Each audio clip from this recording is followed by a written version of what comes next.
The title of this panel this morning is The Power of Big Data. And clearly, as we just saw, so compellingly illustrated, part of the power of big data is helping expose our ignorance so that we can know where we are today to better navigate toward the future that we want to live in. Diane, I want to start with you, so I'm thrilled that you decided to sit to my left. You started at Intel in 1985. A couple years before Santa Claus gave me my first computer in 1987. Thank you, Santa Claus. It was a Commodore. Yes, wow. Most of you in this audience have probably never even heard of Commodore computers. And when you started at Intel, I doubt big data was in the nomenclature. And now you run Intel's data center. What does big data mean to you at Intel? And what do you think the power of big data ultimately is?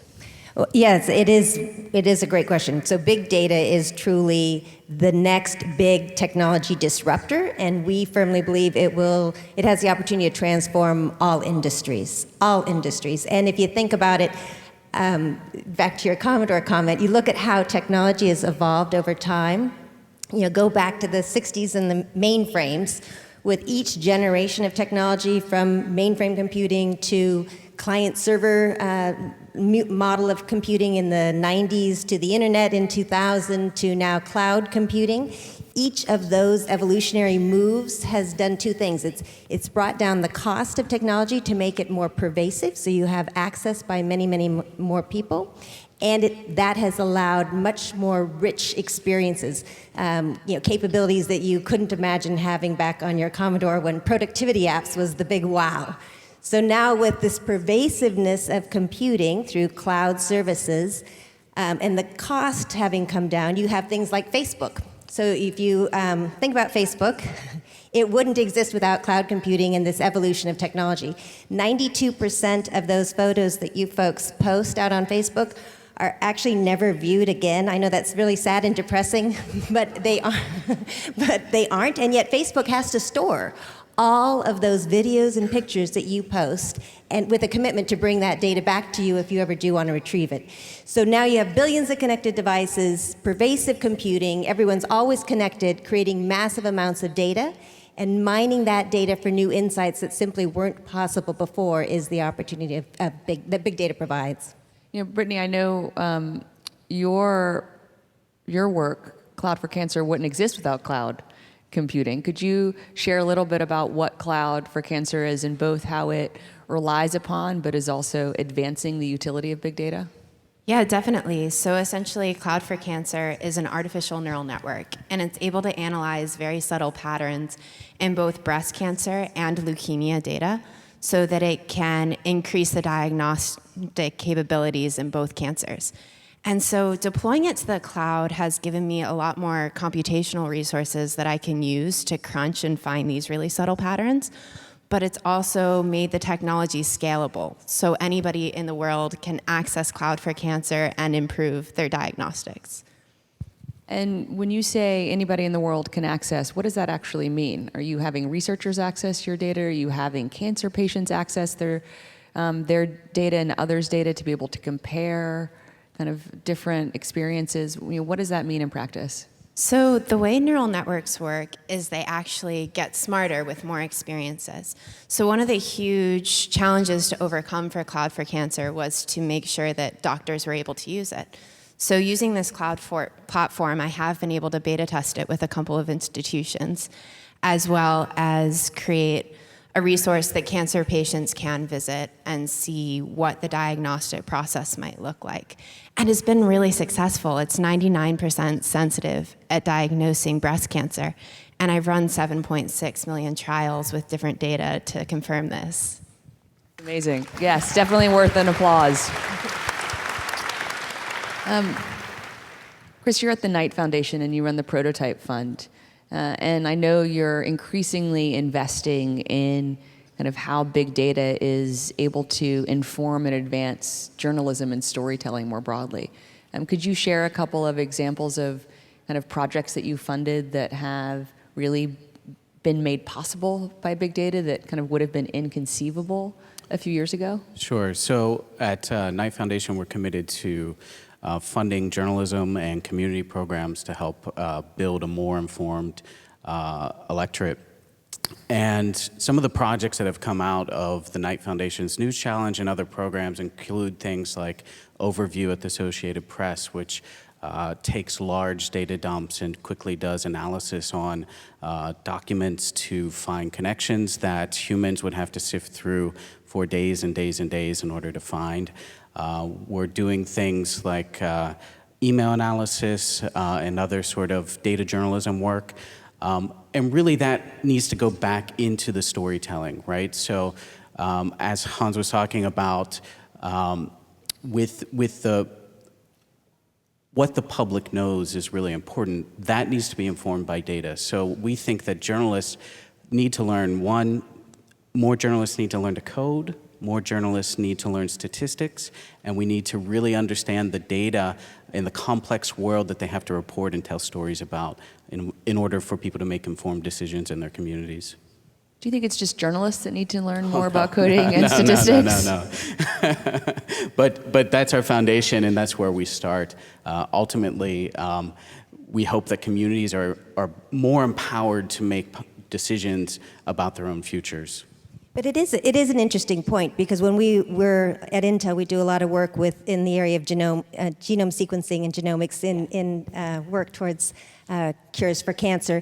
And it is an interesting problem set. You need the IT experts, the guys that know how to configure the servers and systems and storage and the software on top of it.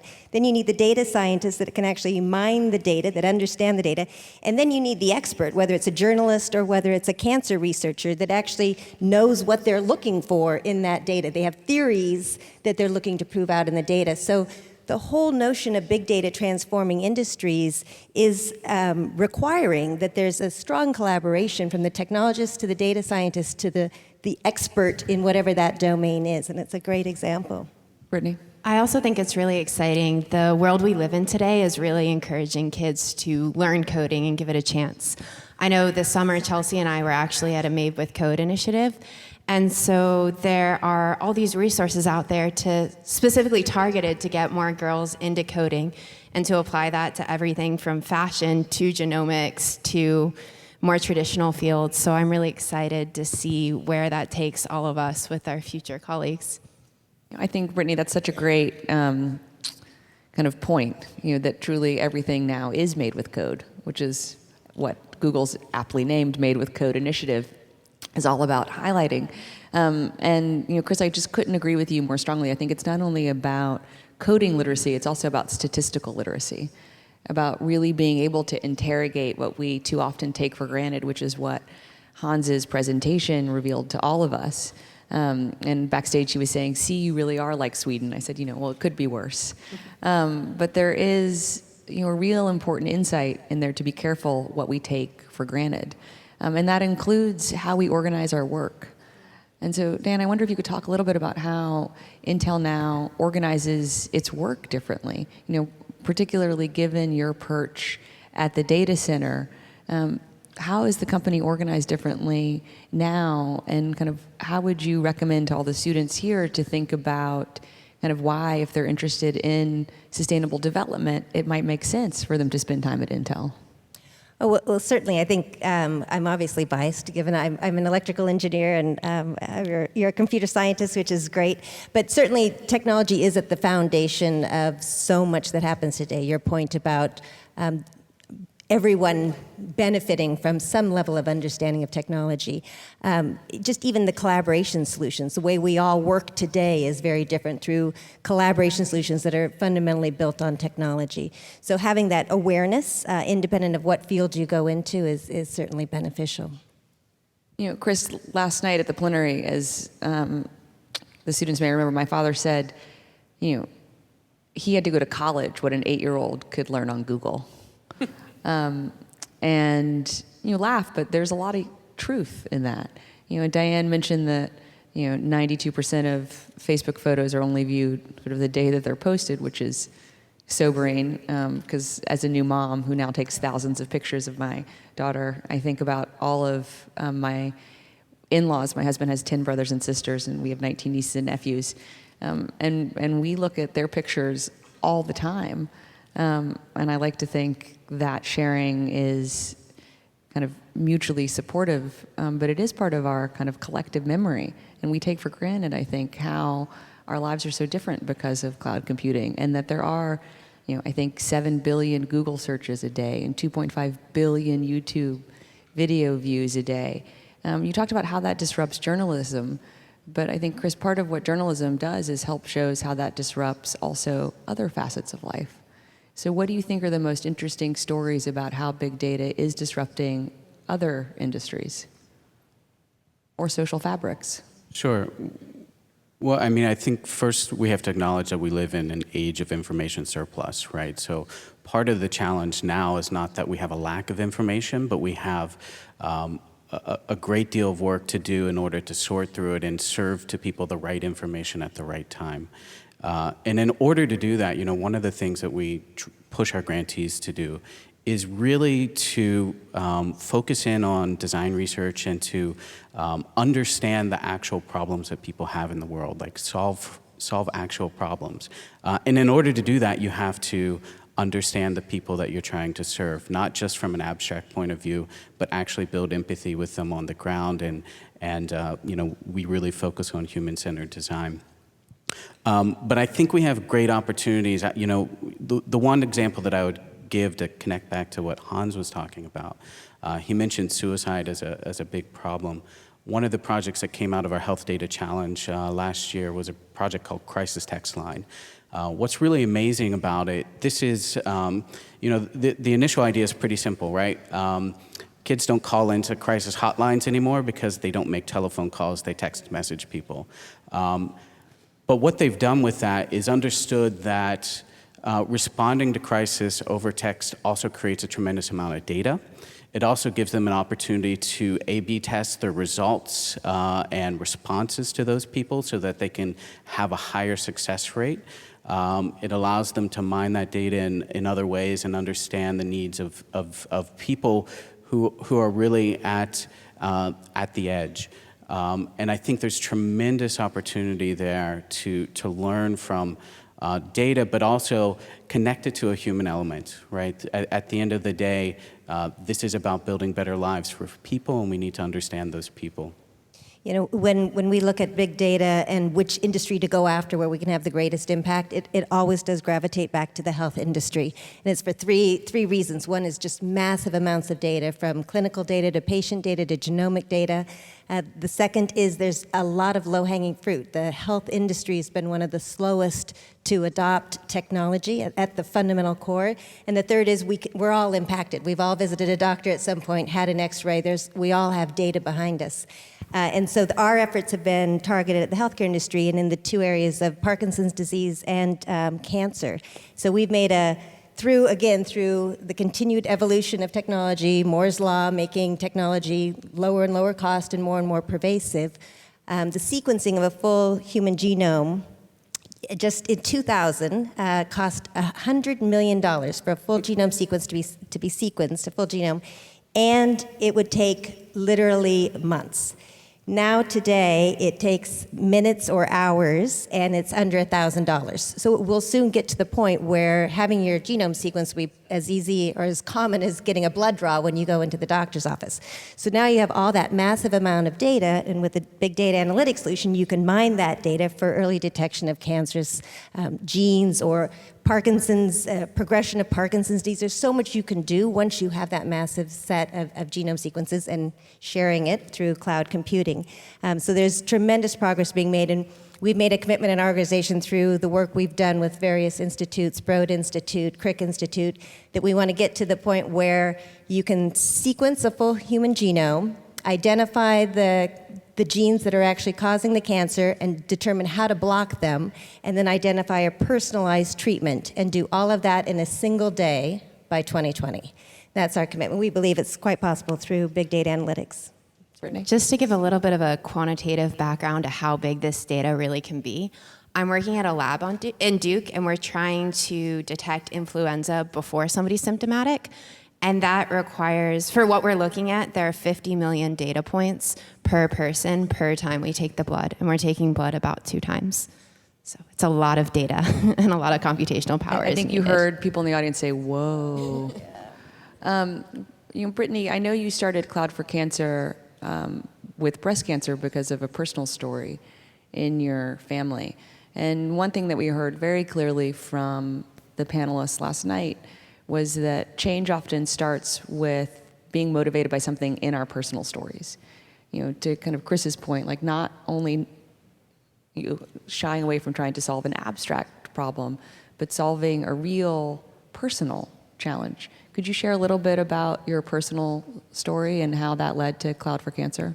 Yeah, of course. So I originally got interested in programming and this idea of artificial intelligence, the fact that computers can literally transcend human knowledge when I was in 7th grade.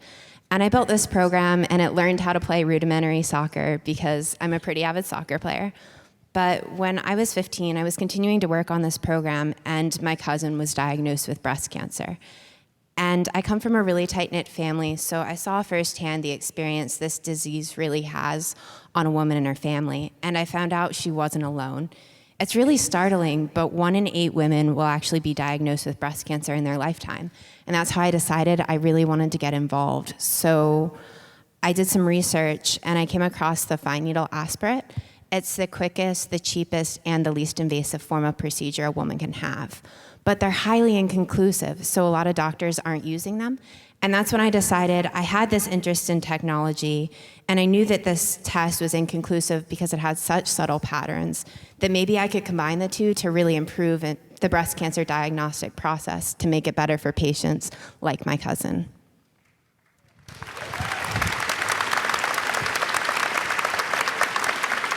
You guys are such a nice group. And Brittney, how much skepticism, if any, or even cynicism did you confront when you were 15 and trying to do this? And I think that that's an important question because, so often young people, kind of Brittney, you on stage with us, kind of students in the audience, are viewed as future leaders instead of leaders and disruptors today. And you clearly have demonstrated, as so many of these students are demonstrating, that that is not the case. Kind of that young people are leading, innovating, disrupting today, but kind of having the perseverance to kind of see your passion through often requires standing up in the face of cynicism. So could you talk a little bit about kind of initial reactions and how you push through to make Cloud for Cancer what it is today? So I'm really lucky that I came from a very supportive both family background and high school.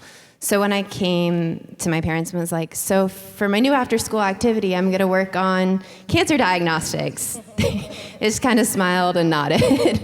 And I got really lucky that the data I was working with was actually public domain. So I downloaded it from the internet. But I think, so it's worth noting, my program actually flopped for about a period of like 6 to 8 months, and I was learning a lot and building new iterations. So I think the first time that I realized it was going to be really difficult is when I created this project, and then I wanted to get it into hospitals, and I wanted doctors to use it. And it is difficult to reach out to them as a high school senior and say, take me seriously. And I think in that, you're completely right. Persistence does pay off, and you just have to keep asking people, because when you reach the right people, there are a lot of people who will help an interested young person. And I was lucky later to go on and get support from different organizations, including Intel actually, that helped further the exposure and just the knowledge of Cloud for Cancer. One thing I want to ask all the panelists about is privacy and sort of the challenge embedded in kind of downloading millions of kind of anonymous data sets from the internet, but that behind those anonymous data sets is an individual patient, and ensuring that patient privacy is protected. Or in the big data, Chris, that informs the stories that we all hope will be better told because they'll have kind of a greater understanding of the true context instead of the assumed context. That there are millions, arguably even billions of individual stories behind those. Or at Intel with the work that you're doing, whether it's in Parkinson's or otherwise, again, kind of there's real patient data. How do you navigate ensuring that kind of an individual's privacy is respected and protected while kind of leveraging all this big data to help improve public and individual health? Diane, do you want to start? And then Yeah, you can go. it's a great question because it starts with the fact that when you have this massive amount of data, data is the currency of the digital world. There's tremendous value in that data, and so you have businesses, an entire industry set up now to mine that data, analyze that data, and sell that data back to another entity. So data marts. And in fact, the FTC issued a report last year talking about the dangers of those data marts, that your data is being collected and you may not, in many cases you don't even realize your data is being collected and being sold. So the call is for consumer awareness, first of all, knowledge of how your data is being used, and then transparency by those data marts for what they are doing with your data. We always get in this debate of is the solution policy or is the solution technology, or how do you actually manage it? Obviously, we err to the side of let's use technology to help ensure that your data remains anonymized if it's health data, secured if it's personal data, rather than to create too many policy barriers. If you think about technology adoption, the first phase of technology adoption is fear. In not too many years ago, the cell phone was broadly known to be a killer. It would bring down airplanes. Remember, we all had to turn off our phones before you got on the plane, and probably all of you forgot to turn off your phone at one point when you were on a plane, and the plane didn't go down. If not you, then the person next to you probably forgot to turn off their phone. Cell phones would cause cancer. Remember there was a big blur that you'll get brain cancer if you use your cell phone. So the concern is to not let data privacy get in the way of technology progress, but to use technology with things like encryption or geotagging so your data remains local where you want it. So use technology to increase the privacy, but keep the data available for the kinds of breakthroughs like cancer research. With health data, I think we're lucky we do have HIPAA, which gives us some protections as far as what individual data can be shared with others, and much of that data is anonymized, hopefully successfully. And that's something that we thought about a lot while we were doing our health challenge, and it was new for us. We come out of a background where we do a lot of open government work, so we're really interested in government transparency and how we can use data coming from the government to transform how people interact with government, how people understand their communities, and then as something that we can build on top of. So folks at Code for America can make really fantastic applications that changes the way we experience the places we live. On the privacy front, we're at a really important moment of the internet, right? That privacy has become a big issue.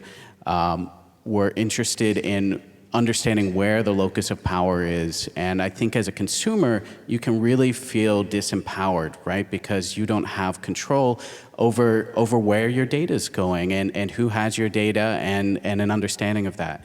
So again, from our perspective, and we're coming from a journalistic perspective, we're interested in transparency. We want to know that, and we want to have people to have power over their own data and how it's being used and put into the world. That being said, there's tremendous power in data to transform the world, and we hope that people want to participate in that so that not only it impacts their own lives, but it has the potential to scale up and benefit communities and ultimately larger society. As a student, this is actually something I've been thinking a lot about, because a lot of my advisors and guidance that I've been getting has really pointed to the fact that in order to be a responsible scientist, you have to understand the implications of your work. So this summer, I took a science ethics course, and I'm actually pursuing a genome science policy certificate, because as we put more and more data out on the internet so that people like me can do research, which is something I think is really important, we do have to make sure our protection technologies stay one step ahead to protect the people who are participating. I want to urge everyone to sort of send us questions so that you can be part of this conversation on stage. And yet I'm going to continue to exercise my prerogative as moderator until sort of Twitter questions appear on the magical screens beneath the stage. We've talked a lot about healthcare, partly because we're honored to have Brittney on the panel with us. And Diane, as you mentioned, and I think is largely acknowledged, inertia has been a predominant feature of the healthcare industry in the United States.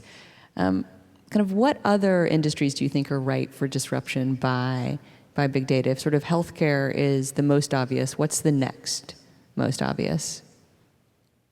Well, there's so many, but certainly the energy industry. So you think about smart grids, so applying sensors to the entire grid so that the utility companies can better know what power is needed where at what points in time, and so you get far improvements in the deployment of energy across that grid. So the energy industry is certainly one.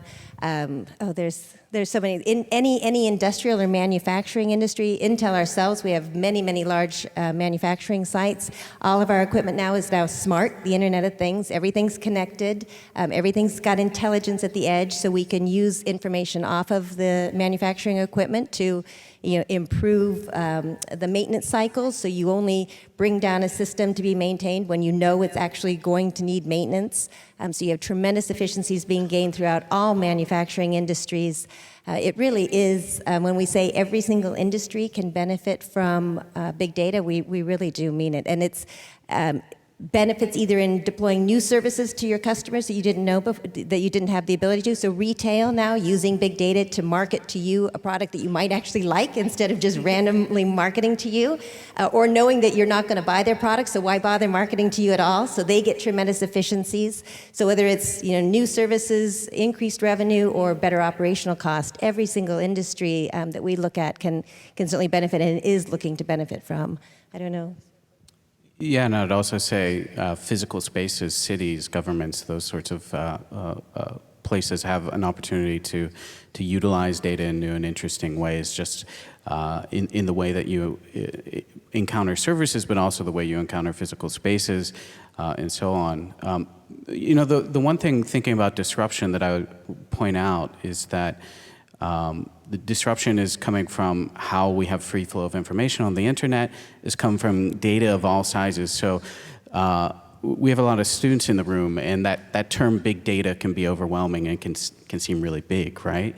And when I think about data, I think about, data is a tool that we can use to make better decisions, right? And what are the decisions that we as individuals and we as communities want to make, right? And once you figure out that, you have a better chance of finding the right data to help you make those decisions. And that data might be big or small, right? But the point is that you can design things, you can build things, you can code things that can help you make smarter, faster decisions than you could have in the past. And that's really where the magic is. Yeah, following up on that, something that's really exciting about the field of machine learning as it is applied to big data is that we're able to find patterns and find answers to questions that we don't even necessarily know how to approach. So I'm thinking about something like earthquake detection. There are some different researchers that are trying to use big data to do that, because right now we can't really predict earthquakes very quickly. So a question from Tomorrow's Youth Org. How can we in international development better use big data to serve our communities? So if we think of sort of development as an industry, albeit one with kind of many different facets, whether kind of big multilateral organizations like the World Health Organization or USAID, which Hans mentioned, our kind of bilateral aid agency, or the Gates Foundation or the Clinton Foundation, or the local NGOs that were highlighted in the early commitment announcements this morning. How can all of those different parts of sustainable development use big data to better inform our collective work? Chris? Well, the thing that I would say is encouraging those kinds of organizations to build data capacity internally, right? So we fund an organization called Datakind, and what Datakind does is help NGOs and other nonprofits start to learn data science and build those capacities internally on their teams. So if you don't have folks internally that can handle that, and you're not collecting data, then we're in trouble, right? So we have to start, and we have to start by measuring something. And then we have to start understanding that very quickly and building capacity within those organizations where we would have thought data scientists are just with big research places like Intel or IBM or those sorts of places, or in university research centers. We need to get more data scientists into more organizations that are mission related. The other thing I think directly that we saw in the first presentation is by really understanding the data, you can find out how to best help and make that difference. So maybe deploying the measles vaccine isn't as pressing as something else that was on that list. Maybe we don't need to send the girls to primary school. We really need to focus on later education. So I just think there's a lot that can be learned from utilizing the information from big data. Yeah, it's a good point, and part of what was presented earlier was the worldwide view of the data. So one thing that's important in solving or answering the question is the willingness to share your data. And we've gone out and talked to various research institutes, and they're, your data is of value to you. Back to the fact, data is the currency for the digital world, but yet that data is so much more valuable if you're willing to share it, because by definition, big data means the more data you have, the greater the insights you're going to get. And so there is an evolving recognition that although that data you hold is valuable, if you share that data and are able to reach into the data that others hold, the insights that you can obtain, as well as the greater for the greater good, but even for the personal insights you can gain is far greater. So the sharing and the opening up and the standardization, which is a boring word, but the standardization of the data for sharing. I think Chris and I were both about to make that point. I saw his microphone go up as I was also raising mine. I mean, this is something that we think a lot about at the Clinton Foundation, because we're very kind of committed to sharing our data with our development partners, our funders, as well as our programmatic partners and partner governments on the ground. And one of the challenges that we confront is standardization. And it's a conversation that Hans and I have actually now been having for a long time, in that we need to standardize sort of what even a household means, right? Kind of what are the units of measurement in development. And I hope that kind of once we kind of move past defining what the Sustainable Development Goals will be at the General Assembly this year in September 2015, we'll really then be able to finally harmonize how we're going to measure progress against that, and what we're going to collect as valid data so that there's integrity of the actual measurements themselves. But we do have a lot of work to get there. Well, which goes back to your point of the need for data scientists. I don't know what your majors are, but if anyone wants to pursue a degree in data scientists, there is a wonderful opportunity waiting for you. The demand for data scientists far exceeds the availability for exactly that. Each organization needs to have a data scientist that can do that initial standardization. What do we mean by? So please pursue a degree in data scientist. Please, Chris. Yeah, and the data science is the person that the program person can come to and say, hey, I need to learn this.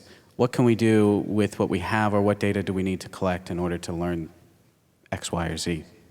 Yeah, I think that's we may have already answered this question, but a question from Michelle Nee: as industries employ even more advanced technologies in the future, how do you foresee that affecting jobs in the economy?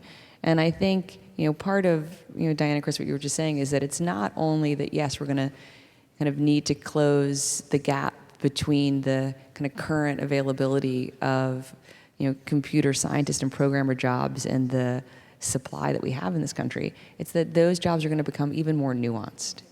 Is that fair? No, it's well said. It is true that technology is becoming a foundation for basically every single industry, and so all jobs are transforming through the adoption of technology as technology becomes more pervasive, lower cost. It's kind of that inevitability of it, and so it can be threatening. I mean, back to the beginning, technology, people can fear technology. It can be threatening. At the same time, it has unleashed incredible economic gain and social gain, and so there's good that will come from it. And I do think it's inevitable, this permutation of technology in all industries and the way we operate. A question from John Kester III. How does big data become part of the fabric of classrooms and even early education? What opportunities exist? Chris, do you want to answer that first, given your kind of broad-based perspective? Sure. We don't do a lot of work in the education, especially not K-12, but one of the things that I've seen just on my own is really interesting development and how we can move an individual learner along a ladder and track people against their peers and teach them the right things at the right time. That's one of the things that data allows you to do, is it allows you to serve people information based on what you know that they know, right? And what information they're ready to consume. And certainly that is a big opportunity in education. Diane? Yeah, no, and what they don't know. So there is really exciting things that are going on in the educational space thanks to big data. So educational curriculum that is watching the child in the execution of their curriculum and using machine learning algorithms to say, well, if they miss this problem, feed that back into the model and modify the curriculum based on what they clearly know and what they don't know. So you truly have personalized educational curriculum for each and every child in that classroom. And Carnegie Mellon, I think, is one of the leaders in the development of personalized education through big data and machine learning algorithms. So lots of great work. Yeah, about a bit of a personal anecdote on this. And it's not necessarily big data, but it's certainly data. I was volunteering at a pre-K last semester, and part of what they did with the students as they tracked them, it was like pre-K through 12, so they tracked them and they inserted numbers of development throughout their tenure at the school so that they could track from a very quantitative standpoint how these kids were doing. So it's both about kind of more personalized education, but also, I would think, getting kind of data literacy and coding literacy more embedded in our curriculum earlier on. You do see the use of technology in the classroom is growing at a very rapid rate. So you do have a literacy, technology literacy that certainly is well advanced to what it was 10 years ago even. Brittney, if you were kind of in middle school today, instead of having only been in middle school fairly recently compared to the rest of us on this stage, what would you want to be taught? Definitely computer science. So I didn't get to take a formal computer science class until I was taking AP Computer Science in high school, which was great. I'm really lucky that my school offered it because there are only about 1,000 high schools in America that do offer it. Or at least that's the statistic I read a little while ago. No, there's about 30,000 high schools in America, and 6,000 of them offer computer science AP classes. But only about a third of those, based on work that Microsoft has done, actually offer computer science classes that will help you kind of go into a computer science curriculum in college really well prepared. Because about 2/3 are still based on kind of computer science algorithms and technologies, from a decade or more ago. So there is a real gap at the high school level, even within schools that have computer science kind of as a possibility on the schedule. Yeah, it's really startling because the technology industry is growing so quickly, and so many college students are interested in computer science that I don't think it makes sense not to offer that avenue earlier. So we'll take the last question from live stream from Fayola Delica. If you could challenge the next generation of emerging leaders, or this generation of emerging leaders in the room today, what challenge would you give them in a global world, kind of thinking about big data? Dan, why don't we start with you, and then we'll go down the line. Well, I think it goes back to what I probably said before, in that technology and big data, the benefits from it are tremendous. I mean, truly, we can cure cancer, we can cure Parkinson's, and it's not just the health industry. We can deliver clean water to remote areas through the advancements of technology and making that pervasive.